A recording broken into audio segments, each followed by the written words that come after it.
Hey there, welcome back to the From A to Z of Junior Golf podcast. Ryan Burr with my main man Aaron Zhang. And Aaron, great show planned today. How's the game? It's been good. I'm headed the right direction right now. Just working on my short game and, also my full swing wedges as well. I'm trending. Ready to get back in the winner's circle. Speaking of the winner's circle, let's welcome in a two-time winner on the PGA Tour, the one and only Cam Champ. Cam, thanks so much for joining us. First question, your dad, professional baseball player. How did you choose golf? Just at a young age, it was just kind of grandpa and I's thing. My dad didn't really know I even really played golf until I was about 3 or 4, or that my grandpa introduced me to the game. But even at an early age, I still played all sports. And still at that point, my dad thought I was going to be the next best baseball star in the Champ family. So, but as this time went on, when I was about 7 or 8 years old, I liked golf a lot better. It was more fun. And I think that had a lot to do with grandpa. He used to, when he retired, he worked at a local golf course pretty much all day just to stay busy. And after school, I'd get dropped off out there all day till dark. And that was just kind of our thing. Hey Cam, we've heard and seen the relationship between you and your grandfather. How did he get you into golf? Just at a young age, him and his brothers in Columbus, that was just a way for them to make money caddying. At that time, obviously money, him making, if I recall what he made a week, like 25 cents a week was a lot. So him and his brothers, they would go out and caddy. They would double loop twice a day. And that's kind of how we got introduced to it. Obviously, at the young age, they all loved it. His first set of clubs they made out of a piece of steel and a stick and wrapped some leather around the grip. So he's always loved the game, and it just started from an early age. Hey Cameron, how did you approach junior tournaments? Was your mindset always to win? At the time, I really didn't understand it. I think my dad, he wanted me to always play against people who were better than me.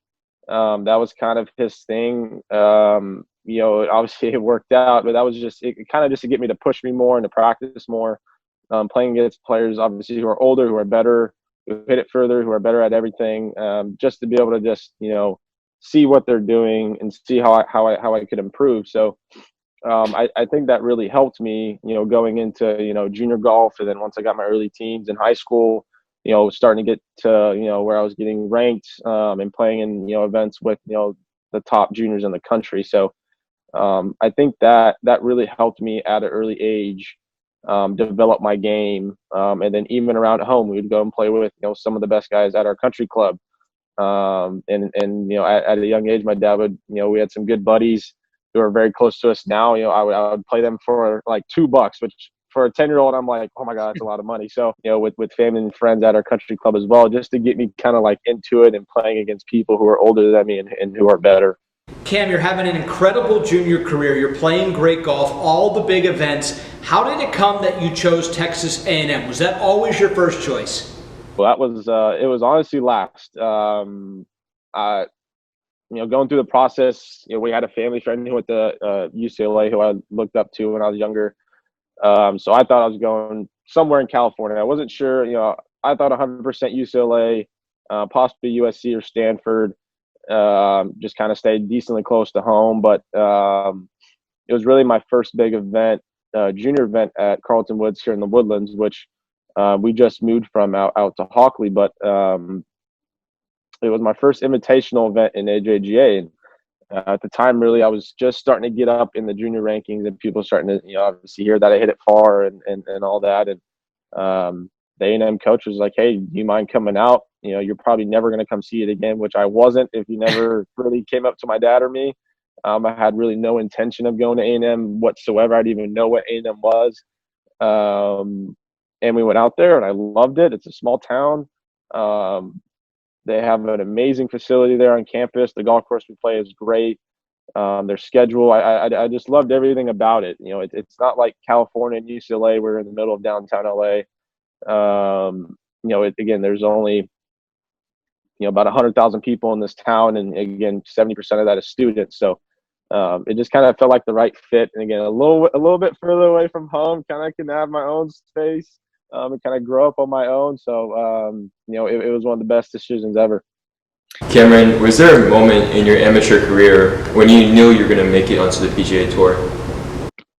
I think at the early stages, for me with our background, it was obviously my ultimate dream, but it still felt so far away. And I'm just saying that in the aspect of it, we didn't have much needs at all. I mean, I had to basically, me and my dad and my family, we had to do it all on our own. I had to figure out how to do it. I had to play well enough to get for one of my scholarship first, then get through school, then figure out Q school, and so on and so on. So I think for me, I hit rock bottom my freshman and sophomore year when I got hurt. So my first week of school, I fractured my back. I was out a year and a half. Wow. Trying to figure it out, and then I went to a specialist, and then a few months later I got better. So, um, you know, I think it was my junior summer where I qualified for the U.S. Open. I had a pretty decent end of that junior year. We made it to SEC championships. We played really well. And that summer, I think my worst finish was fifth in all the amateur events. So besides the U.S. Sam, and I think from there, playing at that U.S. Open really was like, okay, I can compete with these guys day in and day out. And that I think that was when I realized, what, I got it. Just keep pushing, and eventually, the cream will rise to the top. Cameron, obviously junior golf has been a huge part of your career. Now you have your own junior golf tournament. Why don't you tell us a little bit about it? So, I mean, for us, we wanted just to create something. I played in a tournament called the Bill Dickey for years. That was a huge minority event that just got more minorities into the game. Had a nice tournament that Mr. Dickey put on for years and years, and when he passed, it just kind of deflated a little bit. So, we thought, what, with our resources, with people we know, let's try and do something. Kind of make one of the best minority events in the country if we can, and obviously the best person to name it after is my grandfather Max. So that's kind of where the inspiration came, and my dad thought of it really because, again, the Bill Dickey, I played in it one of the last years it ever played. So again, it was just trying to create a tournament similar to Bill and what he did for the community and just his area, and us just try to do the same thing and give back in the same way. So obviously this year we weren't able to have it. We're going to have it in Houston, in my new hometown, but obviously with the situation we're in right now with COVID, that couldn't happen. So for the new year, we're still planning on doing it. We're just waiting again just to see what happens with everything and timelines and what we're allowed to do and whatnot. So but obviously the ultimate goal would be to still have it this year. Tournament's called the Mac Champ Invitational. Again, we named it after my grandfather, and yes, there's a website, there's everything. And again, the tournament, we're doing it from ages 5, 6 all the way up to high school. So we're able to cooperate with a bunch of junior and amateur tournaments to give exemptions for the winners. So that was kind of our thing, just to get them a little excited, get them into the events, have some good competition, meet some people. Lee Elder was going to come out this year, which hopefully he still comes out next year. That would be amazing.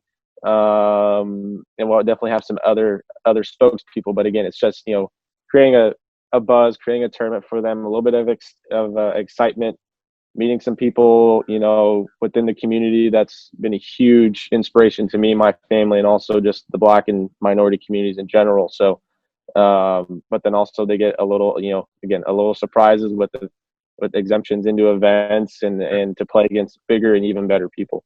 Well, that's amazing, Cameron. We actually have something in common. Sean Foley is both our swing coaches, but to you, he's actually also a mentor, not just in the golf swing, but as well as a mental coach to you. What does he mean to you throughout your junior career and now onto the PGA Tour?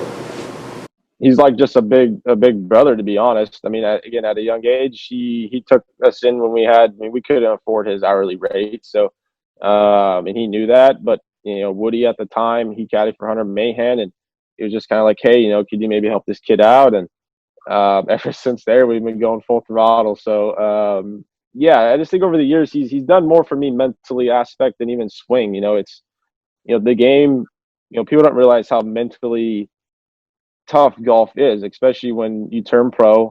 People have families, they have their normal lives behind, they have their wives, they have their kids, they have grandparents, they have their invest, they have everything. It's just, it's not just golf. So, Yeah. you have to be able to block that out, to be able to push it out as much as you can when you play and not let it affect your game. So, for me, I'm learning that, as I go. I've always been a slow learner with some things, but I feel like, I'm really starting to grasp that concept and, to realize golf is just a game. It doesn't define who we are. Yes, it's my job. I love it. I love it more than anything. It's given me everything I've ever had. But at the same time, you have to, again, it's all about balance, and just appreciating where you are. Good stuff, Cam. Both of your wins on the PGA Tour, it's been tough coming down the stretch. Tell us how, and our junior golfers, how do you stay in the moment when there's so much on the line and finish it off? In those two times, the two times I've had 54 leads, obviously I've been able to close. Safeway, I just, that day I remember specifically I wasn't playing bad. I literally hit one bad shot on 8 where I made a bogey and I was 1 over through 9 and our 4-shot lead was gone. I just really didn't make anything that 9, but I knew I was playing well. You just have to just keep going. Eventually they're going to fall. You're going to hit some good shots. You're going to make some birdies. And I just stayed patient. And then, I went on my little run there, I think 4 in a row on the backside. And I won. So for that, it's just really just staying patient, realizing that I'm playing good golf. You can't force things. It's either going to happen or it's not. That's just what it is. You can't try to force birdies or try to force putts or try to do those, because then you're just going to make even bigger errors. So that was really just what we focused on. And the same thing for Safeway. I was playing amazing that week. I mean, I think I made 3 bogeys or 4 bogeys all week. And even that final round, I was playing great. I obviously got off to a hot start, kind of deflated a little bit in the middle, but I knew I was playing well. And even, the shot on 17, which obviously would have been nice with a 2-shot lead instead of a 1-shot lead going into the last hole. But, that wedge shot, I remember I backed off and I told Kurt, my cat at the time, I was like, man, I'm so amped up. He's like, just back off and just relax. And, I like embracing that. It's not so much of a nervousness or worrying about winning. It's just more of like, man, I have a chance to win a golf tournament. So it's looking at it in a kind of the similar way, but looking at it also differently. And even though I hit a bad shot there, I kind of turned to him and laughed. I'm like, I knew that was going over the green because I was so amped up. So, but even then coming down the stretch on the last hole, I knew I had a birdie.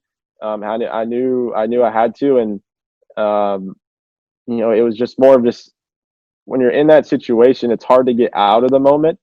As far as just work, as far as just your shots, for me, I really wasn't thinking about winning. I was like, I have to get this up and down. That's it. And I think that putt with the situation with Grandpa was probably the most non-nervous, non-worrying, last hole of my golf career, to be honest. So I don't think I had one bit of nerves. It was just more of my family was there. I had to win. So I had no other option. I never thought I was going to lose. I never thought any of that. I knew I was going to win. So I think that's something that I always look back on to really realize that, it definitely helped me going forward. Cam, I hear from a lot of our junior listeners that they have trouble eating and staying nutrition during a round. Did you have this problem? What recommendations do you have for our junior players? Very important. And again, I'm a slow learner. I've learned that the hard way. In junior golf, I never ate. Obviously, I drink water, but I've never eat. Even kind of through college, I got better. But then once I came out, through the web, and even this year and last year, it's something that I've done some stuff with some of my team, as far as doing blood work and figuring out what foods work well for me. What gives me the proper energy, because you lose your energy levels extremely faster than people think. Like Justin Rose, I know he eats like 1,500 calories in a round. So it's very important. And I know at times, even last year and earlier in the year, I can get bad at that. And I know, because again, it's just more of I want to play. I want to get going. Like, I'm not really worried about eating, because you're just excited to play. Like I love teeing it up on the first tee and just going. But throughout the round, you can see, whether if you're starting off good and then you have like a 6-hole stretch where it's just like flatlined. So throughout the year, we looked at the data, and you can just see the trends of where I play good and where I don't, and then where I come back up. So, energy levels is extremely key, and it's something that I'm working extremely hard on, just to create a system where, I can, do it every single time repetitively, to where it gives me, again, the best ability to play my best golf. Cam, incredible what you're doing with Prairie View A&M. Tell us about the scholarship. It's just going to help the next generation. It's going to help the kids. My dad, I live about 20 minutes from Prairie View. I'm in Hockley, Texas. We have a bunch of family friends who went to Prairie View and played golf. So obviously, Glenn Weckerlin with Chevron, we've become very good friends over the years. And we just thought, with what the chair did at the Masters last week, and the just announcements, it's now, it's not later. We decided, that's just something that I want to be involved in, that my family does, that our foundation does. And obviously, with it being close, it has just a little more, feeling towards me and my family. So, again, it's about helping the next generation. It's about, giving back, more than I was given. I was given so much at a young age from certain people who helped me get here. And for me, no matter if I have $5 or I have $1 million, whatever it is, it doesn't matter. I'm going to give as much as I can, if not everything I have, to the next generation. So, for the men's and women's golf team, giving those scholarships, and then obviously having, a few other people that are going to be behind my back on it is amazing. It's a start. It's not the end game at all. It's never going to end. It should never end. It's just a start. So, I think with everything going on, especially with last week at Augusta, or 2 weeks ago, with Mr. Elder announcing on the first tee, I go, it's amazing. He was the first ever to play at Augusta. And again, for me, he's my grandfather looked up to him. So, for someone still in my grandfather's generation, again, who was the first African American to play, who has done so much for his community, it's just amazing for me to see, and it's just an inspiration, again, for everything that they've gone through in their past, to be able to still, come out and be a huge influence on the community. So, for me, for my family, our foundation, we're just trying to, again, do as much as we possibly can for our next generation. I'm happy to help the men's and women's team. Cameron, thank you so much for joining us on this podcast. You truly are an inspiration to all the junior golfers out there, and we really appreciate you spending your time with us today. Appreciate it. Thanks for having me.